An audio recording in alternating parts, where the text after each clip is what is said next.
Welcome to News Now. I am Perpetua Fasami Peter. And now the news in detail. President Muhammadu Buhari has charged the military to double its effort in offensive operations against insurgents in the northeast. The president said this during the commemoration of World Humanitarian Day in Maiduguri. The presidential jet landed at Maiduguri Air Force Base on Thursday afternoon. He was received by government officials and top politicians.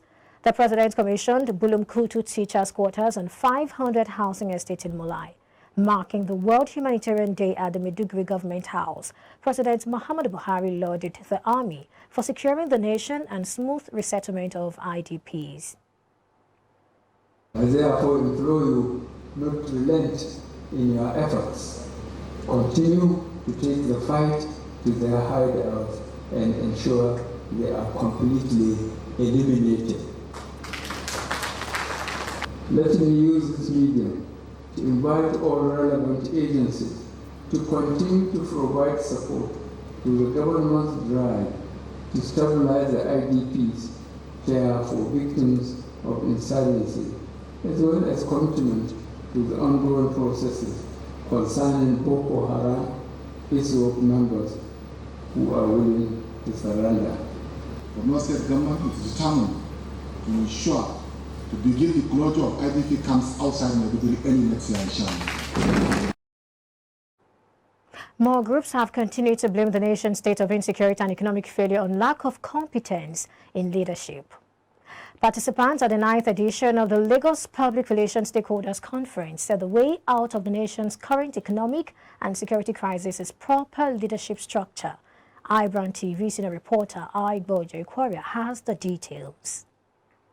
Do the actual work when it comes to partnerships to ensure that we take our people from where they are today and reduce poverty. People themselves must take their future in their hands and see how I can come out of this horrible situation that we have found ourselves in this part of the world. Panelists and speakers at the conference extolling the current challenges bedeviling the nation said despite the country's potentials to stand tall amongst the League of Nations, Nigeria is struggling to survive. Who can take us out of this morass that we have found ourselves? Which one of the individuals that is presenting himself to us, or which one of the parties presenting themselves to us, can take us out of this morass? We're in a very, very bad shape, and I think the importance of this conference is enlightening the younger people, the demographic that have the larger voting opportunity, to make sure that they vote right. Come 2023, vote for the right leader that can get us out of this problem that we're in. It's educating people to actually understand, what leadership is all about, what are the problems in the country, how can those problems be solved. They said the conference is not just looking at the problems and the issues, but to provide solutions, especially in the area of poverty eradication. Yes, because really, in our conferences, in our conversations, we don't look at problems. We look at finding solutions to situations. And that's what this conference has done. The communique will tell you that this is the way forward. This is what we ought to do. This is what we need to do to move from this situation bad to a situation good.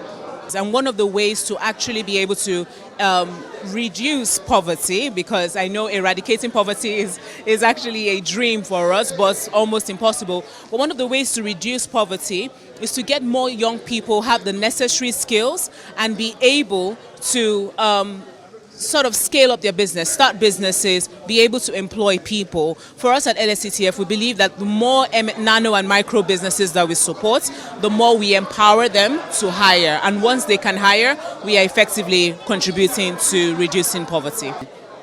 Issues that are in it, that in leadership or the lack of leadership, and how it affects poverty. Now, why is this more critical? Because of the timing of it, which is before the elections. So instead of us discussing issues that are mundane, instead of us discussing issues that have to do with religion, ethnicity, tribalism, and so on and so forth. Let's talk about the critical issues, one of which is poverty alleviation. Because if there's no economic recovery, if there's no economic recovery, let me use the word, there cannot be poverty reduction.